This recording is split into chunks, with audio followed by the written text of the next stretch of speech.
Pada 30 Mac 2016 di Sydney, Australia, Keith Collins yang berusia 53 tahun bersedia untuk memulakan kehidupan baru serta memutuskan untuk menjalani hubungan romantis sekali lagi. Beberapa hari sebelum itu, lelaki yang juga seorang usahawan ini telah berkenalan dengan seorang wanita yang menarik di Tinder, sebuah aplikasi temu janji yang popular. Kedua-dua pihak telah saling terpikat dan memutuskan untuk bertemu secara langsung. Temu janji pertama itu sepatutnya menjadi sesuatu yang indah sehinggalah sesuatu yang menakutkan berlaku, yang akan melenyapkan semua kegembiraan dan harapan Keith Collins. Setelah berpisah dengan pasangannya, Keith berharap untuk memulakan bab baru dalam kehidupannya. Dia bertemu dengan Jovi Filifil, seorang ibu kepada 3 orang anak yang juga bekerja sebagai penolong pengarah kejururawatan di Uniting Aged Care. Kedua-duanya mula tertarik antara satu sama lain kerana sifat mereka yang penyayang terhadap anak-anak. Keith adalah bapa kepada 4 orang anak kandungnya dan 3 orang anak tiri. Setelah berhubung di platform temu janji atas talian, Keith dan Jovi memutuskan untuk makan malam bersama. Pada malam 30 Mac, Keith dan Jovi sedang makan malam bersama di Gangnam Barbecue di Westfield, Hornsby yang terletak di utara Sydney. Sekitar pukul 9.30 malam waktu tempatan, restoran yang dipenuhi orang itu didatangi oleh seorang lelaki berpakaian ala tentera. Dia memasuki restoran itu dan terus menuju ke meja Keith dan Jovi. Lelaki itu adalah Alexander Villaluna, bekas suami Jovi yang berusia 45 tahun yang mempunyai rekod jenayah untuk kesalahan seperti mengendap, mendera dan juga mengancam Jovi.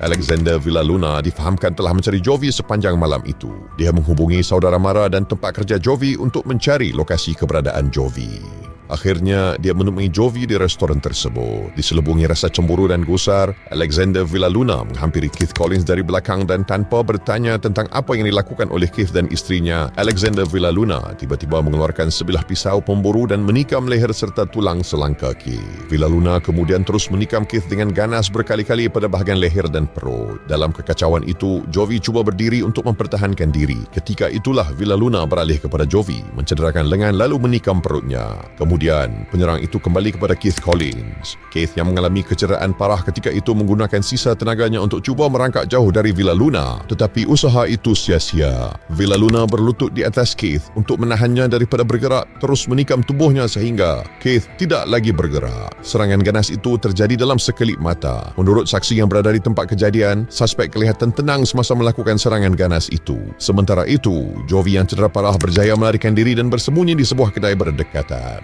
Selepas selesai menyerang dalam keadaan berlumuran darah dan pisau besar di tangan, Alexander Villaluna dengan tenang berjalan melalui orang-orang di sekelilingnya yang menjerit dan sibuk melarikan diri dari tempat itu. Tiada sebarang tanda penyesalan pada wajahnya. Tidak lama selepas itu, dia duduk di tepi kolam air dan dilaporkan menghubungi anak perempuan Jovi dan dengan tenang mengakui bahawa dia telah membunuh lelaki tersebut dan juga telah menikam Jovi.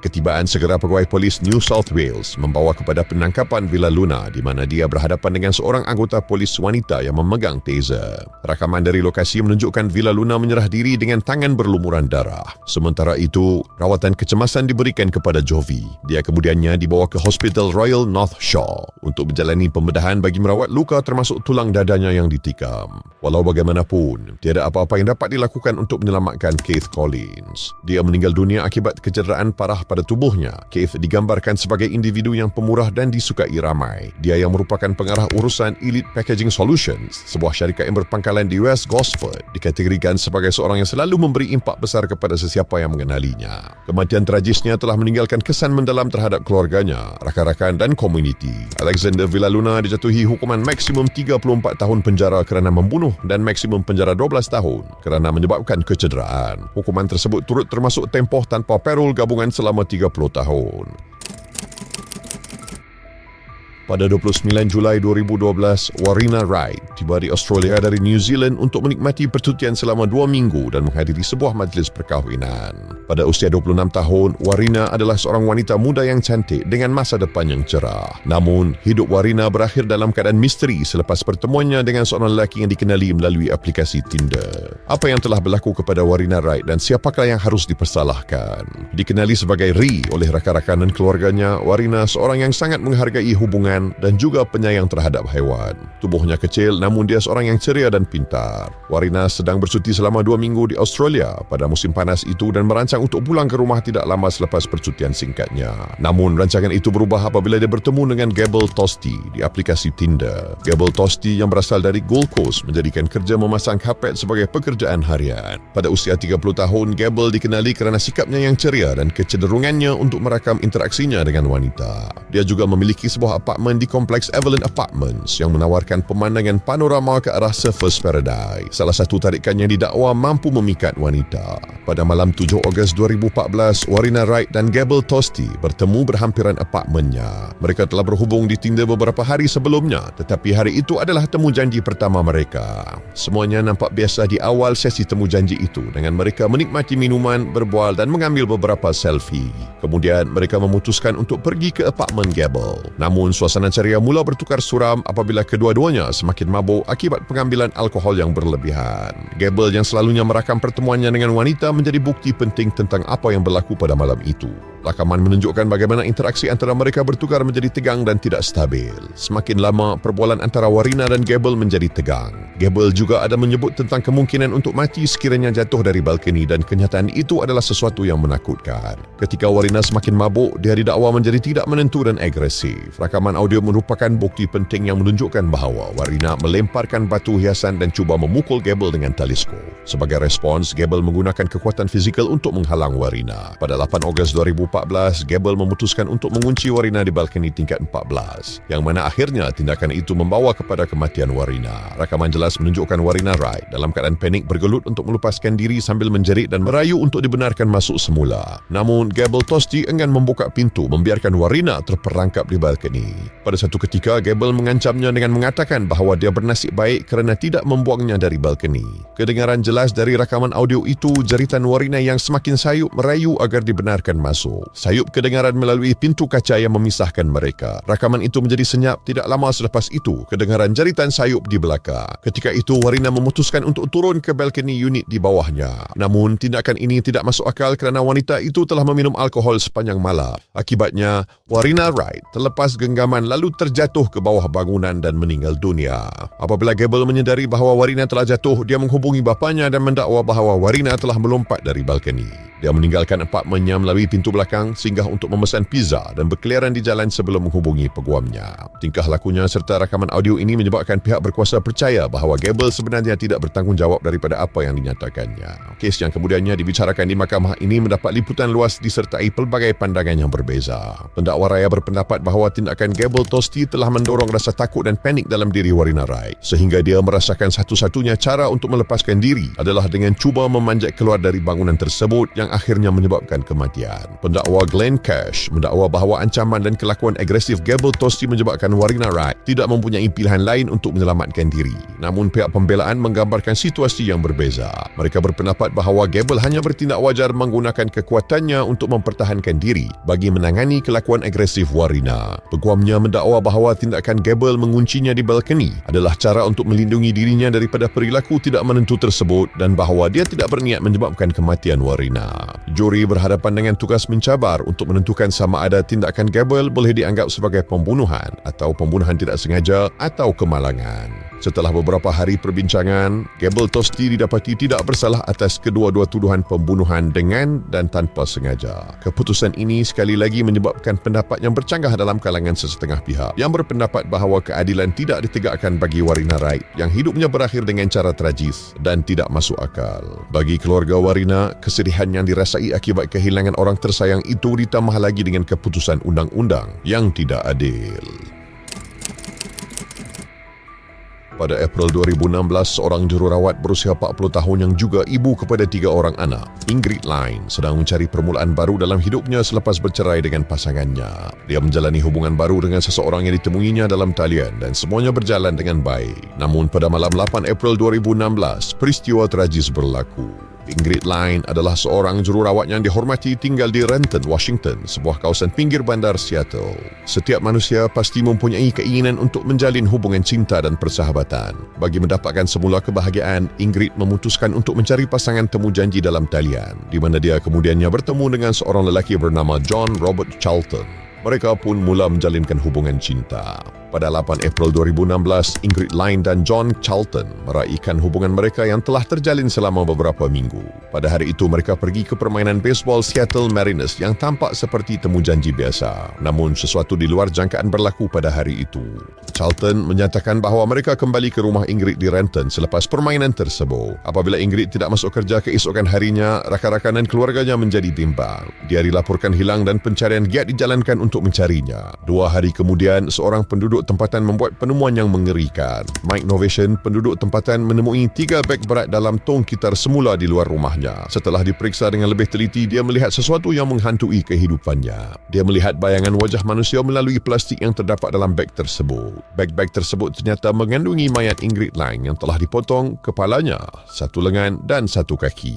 Polis segera dipanggil dan siasatan dijalankan membawa mereka kepada teman terakhir Ingrid yang dikenali John Charlton. Charlton pada mulanya memberikan keterangan yang mengelirukan tentang apa yang berlaku pada malam itu.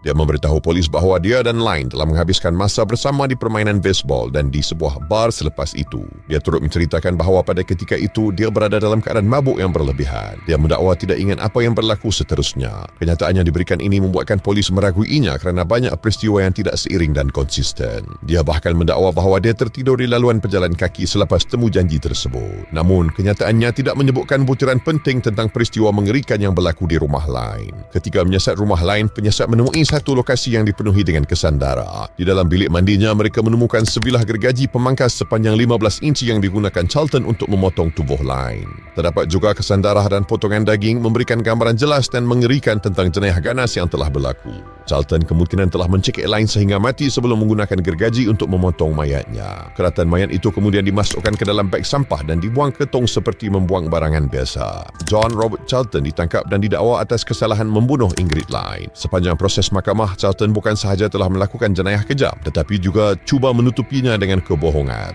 Namun bukti terhadapnya sangat kuat dari penemuan forensik di tempat kejadian sehingga perilakunya yang tidak menentu dan juga disokong dengan kenyataan yang tidak lengkap. Charlton menyatakan penyesalan pada hari hukuman dijatuhkan. Dia dijatuhi hukuman penjara selama 27 tahun dan 9 bulan. Hukuman maksimum yang dibenarkan menurut garis panduan negeri. Bekas suami Ingrid, Phil Line, bercakap tentang kehilangan besar dan kekosongan yang ditinggalkan dalam kehidupan tiga anak perempuan mereka, menekankan bahawa Charlton telah mengambil nyawa seseorang yang penting dalam hidup mereka.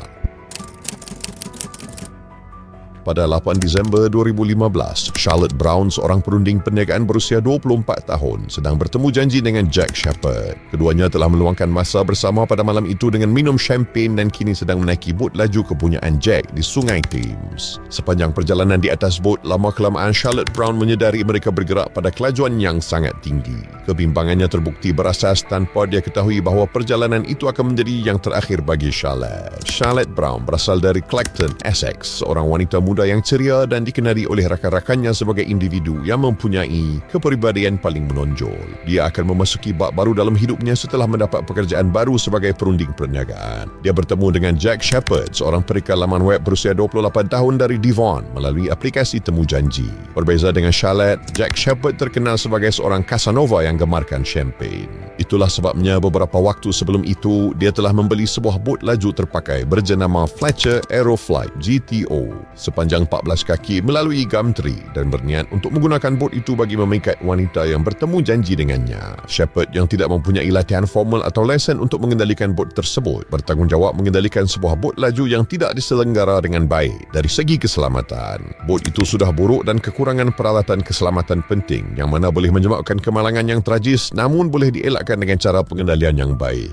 Pada malam 8 Disember, Jack Shepherd membawa Charlotte Brown ke Shard untuk makan dan minum dengan niat untuk memikat hati Charlotte. Selepas makan malam, mereka menaiki bot laju Shepherd di Hammersmith Bridge untuk menikmati suasana malam di sepanjang Sungai Thames. Tiada seorang pun dari mereka mengenakan jaket keselamatan dan tali pemutus bot, iaitu alat keselamatan yang menghentikan enjin jika pemandu terjatuh ke dalam air, juga tidak disambungkan. Shepherd dalam keadaan mabuk memandu bot dengan cuai pada kelajuan antara 26 hingga 34 knot, iaitu 2 kali ganda melebihi had kelajuan yang dibenarkan di Sungai Thames. Ketika mereka meluncur di sungai, bot itu melanggar sebatang kayu tenggelam berhampiran jambatan Wandsworth menyebabkan ia terbalik. Charlotte dan Jack terpelanting dari bot ke dalam air Thames yang membeku. Charlotte yang ditemui dalam keadaan tidak sedarkan diri kemudian ditarik keluar dari air dengan suhu badan hanya 25 darjah Celsius akibat terendam dalam air sejuk. Walaupun pelbagai usaha dilakukan untuk menyelamatkannya, dia disahkan meninggal dunia. Shepard pula ditemui bergantung pada lambung bot yang terbalik sambil meminta bantuan. Saksi-saksi yang mengingat kejadian itu menyatakan bahawa mereka mendengar jeritannya tetapi jelas menunjukkan Shepard hanya meminta bantuan untuk dirinya sendiri dan bukan untuk Charlotte. Setelah diperiksa, mahkamah mendapati bot yang digunakan pada malam itu mempunyai pelbagai kerosakan termasuk steering yang rosak, menambah risiko bahaya pada malam itu.